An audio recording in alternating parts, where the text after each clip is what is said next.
vendredi 10 mars, sur Instagram, Jean-Marie Perrier a partagé une ancienne photo de Sheila, prise au début de sa carrière. En légende, il s'est souvenu de l'enfer que vivait la jeune chanteuse, malmenée par son producteur Claude Carrère. Au début des années 1960, Claude Carrère a lancé la carrière de Sheila. Il lui a offert plusieurs tubes, comme le titre L'école est finie, et a géré sa vie d'artiste d'une main de maître pour faire fructifier son succès.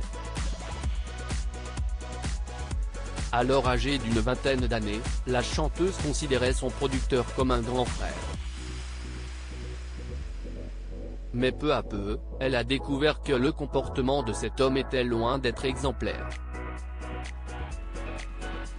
Humainement, il a été toxique, oui. Il m'a fait du mal et si est lui qui a fait la rumeur comme quoi j'étais un homme, avait-elle expliqué en janvier dernier sur le plateau de cette année.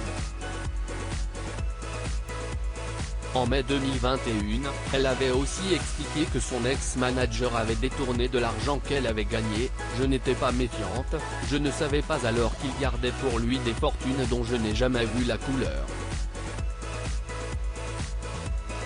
Lorsque j'avais besoin de quelque chose, je le lui demandais, et je l'obtenais. Il agissait vraiment comme s'il était une personne de ma famille ou un tuteur, avec moi sous son autorité.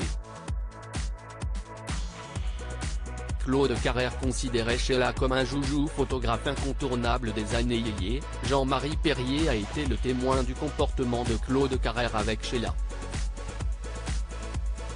Ce 10 mars, en partageant une ancienne photo de la chanteuse sur Instagram, il a fait part de ses souvenirs.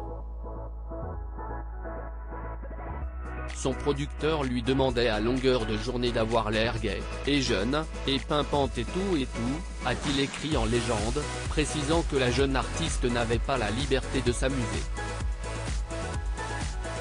Et d'ajouter, cette môme partie de rien se retrouvait entre les mains d'un type, certes efficace, mais qui la considérait comme un joujou entre ses doigts boudinés.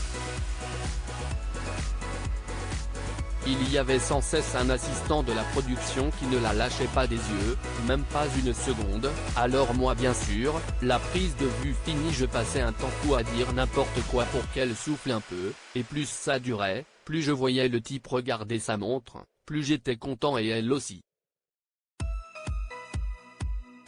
En faisant volontairement durer ses séances photos avec Sheila, Jean-Marie Perrier offrait à cette dernière des minutes de répit. J'en remettais aussitôt une couche afin qu'elle ait au moins passé un moment léger, une petite plage de détente dans l'emploi du temps de cinglé qui lui faisait subir, a-t-il écrit. Pour rappel, Claude Carrère a géré la carrière de Sheila jusqu'en 1982. Leur collaboration s'est tellement mal terminée que lors du décès du producteur en 2014, la chanteuse a refusé de s'exprimer.